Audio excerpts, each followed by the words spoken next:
Oh god! Based Game Jam. Okay, Ian's just gonna narrate it. Oh, where's Ian? Give your purse or I'll fuck you up.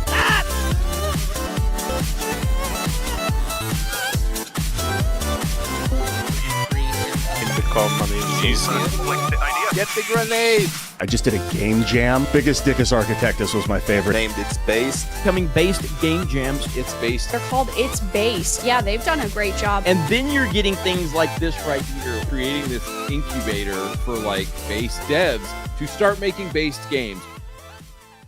This is the wonderful awkward ending. Hello, and welcome to the It's Based Spring Game Jam Launch Party Show. We have a great show for you today, but first, don't forget to like and follow on your respective platforms, as well as check out the It's Based Discord to get more involved in the culture war. Now, let's ask some previous Based Game Jam winners on how they won their Based Game Jams. Token Taken, you were one of the It's Based Game Jam winners of 2024 Q4. How did it feel to win your Game Jam? In that moment when the winners were announced, I mean, we split the win between us and At the Gates, the other game. It was kind of unreal to win the first game jam I participated on the server, and didn't really felt a lot in that moment. But afterwards, I was quite happy about it. I thought we did a good job. You know, we worked very hard on the game, so it was a good feeling. And also having Ian play and love our game was a good feeling, not going to lie. Dean, you are the designer behind the Lower the Gates, which was one of the winners in It's Based Game Jam 2024 Q4. How did it feel to win? Yeah, it was fun. You know, all my experience in game dev is either through college, student projects, internships, and then, you know, full on like professional industry work. So this was the first real indie game jam. I thought it was fun. It was great. You are the artist behind Lower the Gates, which is one of the winners of It's Based 2024. How did it feel to win your Based Game Jam? Well, it feels pretty good. This is a first one for me. I don't really do game jams, haven't really done them before. Yeah, it definitely increased my morale for quite a bit of time. So, the Draven, you were a one of the junior developers, right? We'll call you a junior developer behind Biggest Dickus Architectus. How did it feel to win your Based Game Jam? I was really surprised. It felt pretty good though, because like I've only done really one other game jam. It felt good to like, oh yes, I have 100% win rate, you know? So Iron Age Media, you are the coder behind Lower the Gates in 2024 Q4 It's Based Game Jam. How did you feel to win during that game jam? It was great. It was a very fun game that Dean and our Dino Storm came up with as a concept, and it was just a very unique game. It's not something that I had done before. It was a very fun experience. What was your strategy for winning your game jam? Like consistency. Most of us have day jobs, so I worked during the day.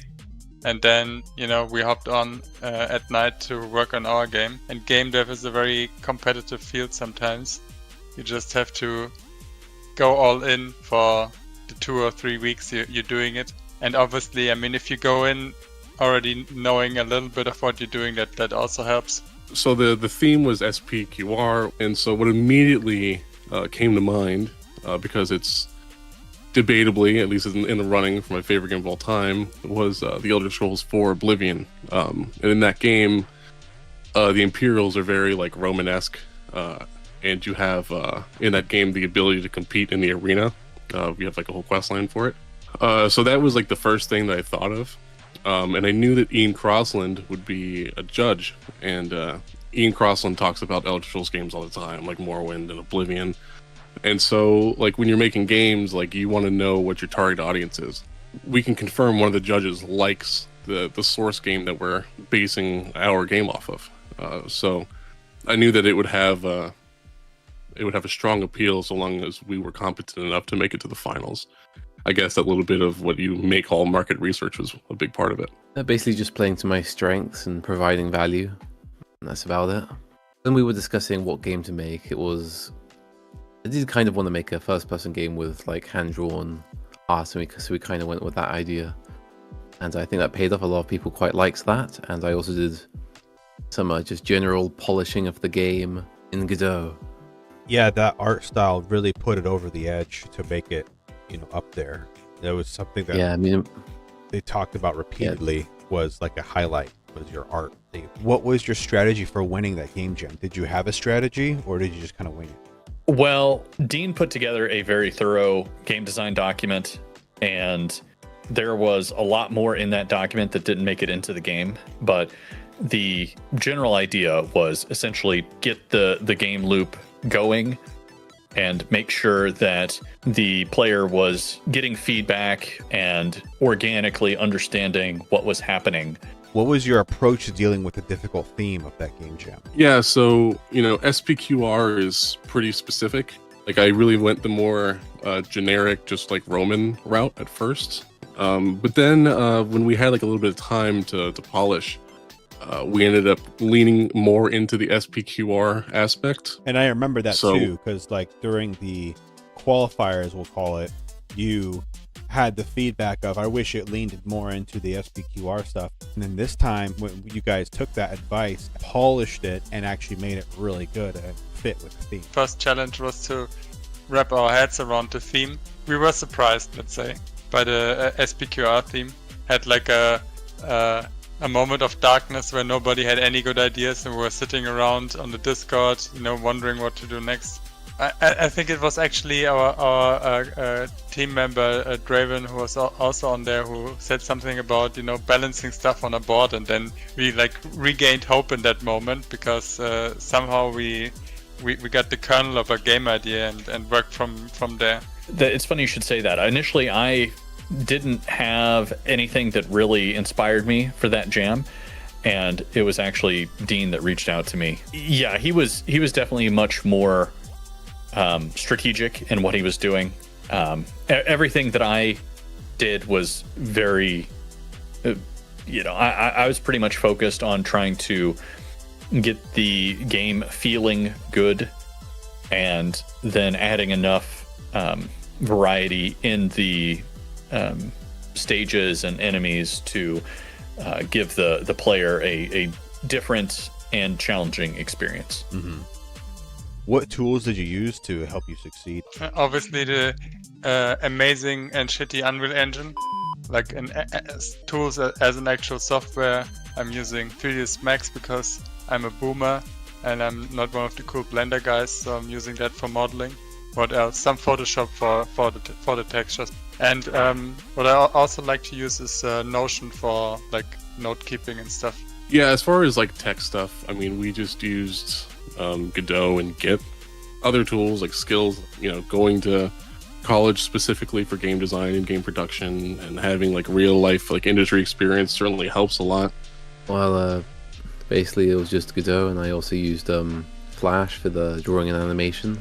Well, this is all made in Godot. So this was Godot 4.3. We had to do some last minute changes to get some stuff working. So we tried Redo and also Godot 4.4 beta. Other systems that we used, it was really just some Google Docs with notes and things like that. So you have kids and stuff. How did you plan your IRL life versus game dev balance during this Base Game Jam?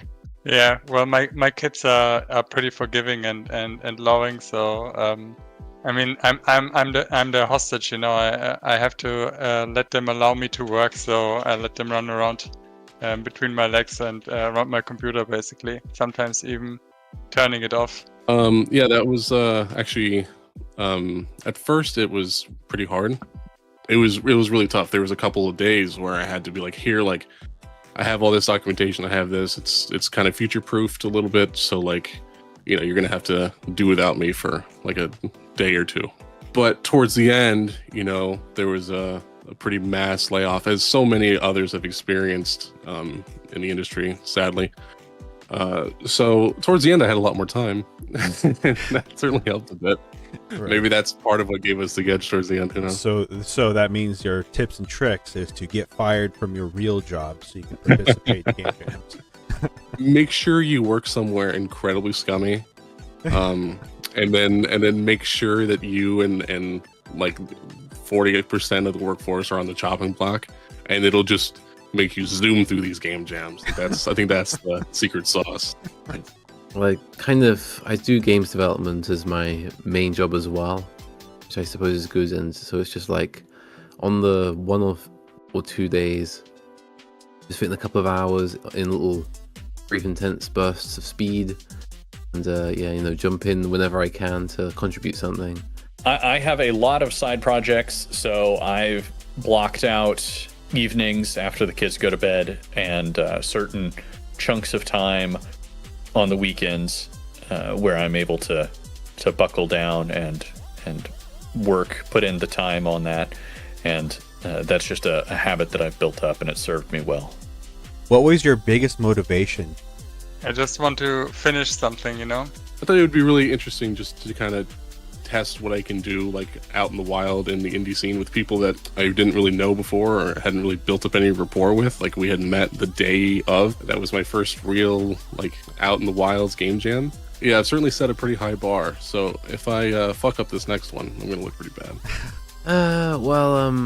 Biggest motivation. Well, it's just, this was my first time kind of learning that the Jamcast, its space type thing existed. So there's kind of a novelty thing to it, and I just kind of thought, you know, let's just try getting involved. The biggest motivation was trying to do my part. Well, I wanted to. I've been interested in trying out game development. You know, I've done magazine. I've helped people bring an album together, or an EP together, I should say. Helped work on comics and other things. The previous Game Jam, I flew solo and made a game there, and it just didn't quite hit with the theme properly. So this was a good way for me to try out collaborative game dev. What other advice do you have to give to our next Game Jam contestant? Okay, if you want to win, I would say that there's really one piece of advice. Make a completed build. Export a build and play it. I would say on a 2-week jam like this, you want to do that by the 4th day. And then after that, make sure that you're exporting a build and playing it at least every 2 days. More often is probably better. And that's to identify problems that you have with the program that may not be compiling something the way that you expect. I've had bugs appear only in build versions that don't appear in the editor, especially in a game jam that's, I think, likely going to be more and more popular. What frequently occurs is that people will easily latch on to something that is a distinctively bad experience. That's a problem. And with a game, the only way you're going to know where those things are is if you actually play the build of the game. I think the best thing for sure is to know your target audience. So know the judges, know what they like, and make sure you cater to them. And another huge thing, a big mistake that I see constantly, is get to the point.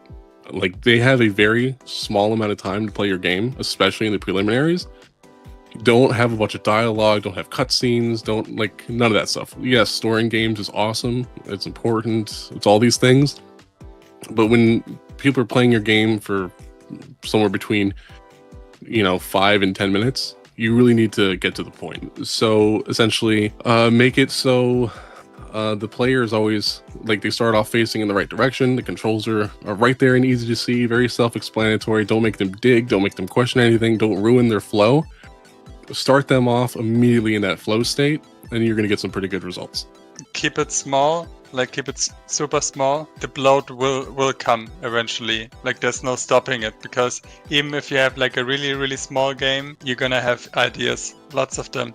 Like it's not like I'm saying this from a high horse or anything. Then we had to cut tons of stuff that we discussed. Like we were maniacs with, I don't know what we had planned, some kind of strategic component on top of everything, and like resource management and everything was pretty wild. But at some point we saw some sense and said, okay, no, we won't do it, and I think that helped tremendously. I would say like a good piece of advice is just to know your target audience and how to appeal to them, and it really helps if you have things in common with the target audience, and you have like a shared love and passion for a particular game or genre. Because this is all just a learning and growing opportunity. It's about self-improvement. Stop tinkering with stuff that may or may not be important. If the game crashes when you die, that's fine. It's fine. But, at least have something that you can launch. Yeah. Well, I'd say just play to your strengths, provide the value that you can, and communicate with the rest of your team. Find team members that are strong in other areas, and communicate honestly and directly, and have fun. Don't take it too seriously. It's more about testing your own limitations and your own what holds you back personally. Keep it simple. That's always a good strategy in everything. I think, especially when it comes to like planning and managing of stuff. With Game Jam games, you can get a bit lost in the weeds, especially as a programmer. You're thinking more about the mechanics and not about the experience. Question: what does based mean to you? So I guess what based means to me, through its core definition, from what I can tell, is based in reality and objectivity. And I think in order to have reality and objectivity, it has to be grounded through Jesus Christ. And so to me, base is things that align with good Christian values. I've always been under this impression it's been based in grounded in reality a bit more, not going too crazy into delusions and things like this. This is culture war, and one side is generally telling something close to the truth, and the other side is just the inverse of that all the time. So based is it's a bit of an ethereal term. For me, I would just say it's based in reality. So you're a grounded individual who has a grasp on what's really going on in the world. Dinostorm, where can we find you? You can find me at dinostorm.com. Where can we find you? You can find most of my projects over on ironage.media. Follow me on Twitter. Follow me on YouTube. Everything is Sneed Cola, as it's displayed here. And don't forget to follow It's Based on all platforms, and to do your part to create culture and leave cringe behind. We have a few moments before the theme is announced. Let's go through some essential information that every participating game jammer should know. Right now is the launch party. In a few moments, the theme will be announced, and you will have 2 weeks to create your games. You have until April 18th to submit your game. If you update or submit your games after this date, your game may not be accepted. On Sunday, April 20th, there will be a qualifier show. Here, the top Game Jam creations will be played live on stream. The results of that show will determine the top 5 games. These top 5 games will be moving forward and will be given an extra week to polish before being judged by our celebrity guests on the main show. The main show takes place on Saturday, April 26th. Here we will have on celebrity guests to judge the top 5 games to find out who is the winner of the It's Based Spring Game Jam. Will it be your game? The judges will decide. Speaking of the judges, let's meet them now.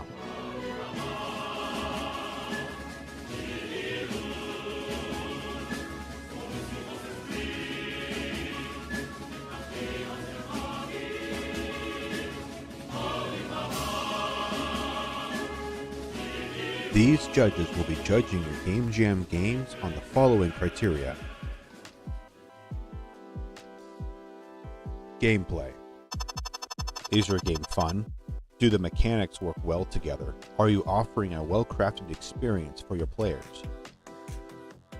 Originality. How novel are the elements in the game? Does the game offer a fresh perspective or revamp old features or gameplay in a new way? Theme. Since the Game Jam revolves around a central theme, making the most out of the topic will net you the most points in this category. These are the criteria our celebrity judges will use to determine what game is the best of the best. Now, let's talk about the rules. All game development and planning must be done within the allotted time period. Participants can work in solo or in teams, maximum of 4 people per team. If you're part of a team, you need to designate one participant as your team lead. If your team wins prize money, this person will be sent the money. All game engines and development tools are allowed. All assets must be attributed or created. AI content is allowed, but should also be identified. Not safe for work content is not allowed. Submit your game on the Jam's itch page before the deadline. Late submissions will not be accepted. Make sure to set your submission to public on itch.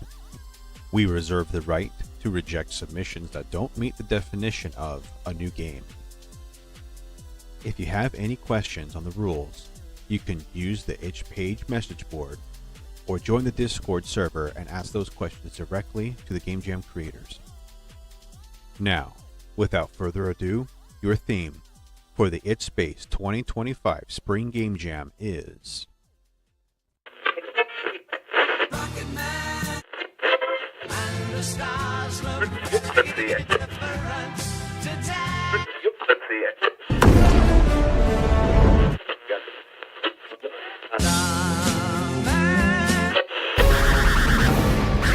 Don't run, we are your friends.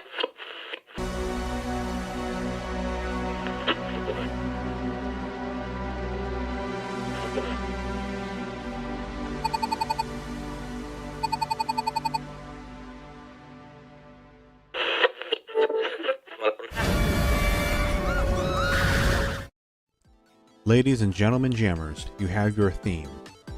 Find your partners and show off your progress in the It's Space Discord. The next show is on April 20th. We will see you all there.